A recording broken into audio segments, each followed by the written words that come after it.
Hi అండి. బెండకాయ కొబ్బరి కూర కోసం ముందుగా బెండకాయల్ని ఒక తడి క్లాత్‌తో తుడుచుకొని చిన్న చిన్న ముక్కలుగా ఆ సైజు ముక్కలుగా కట్ చేసి పెట్టుకోవాలి.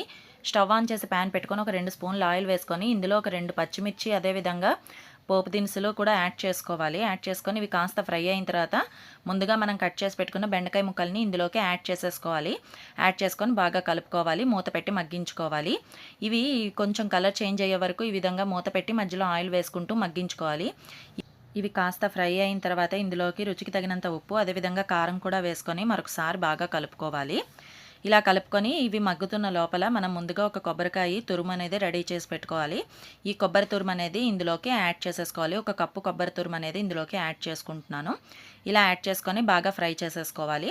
ఫ్రై చేసుకొని మరొక 2 నిమిషాల పాటు మూత పెట్టి మగ్గించుకున్నట్లయితే బెండకాయ కొబ్బరి తురుము కూర అనేది మనకి రెడీ అయిపోతుందండి. చాలా ఈజీ ప్రాసెస్.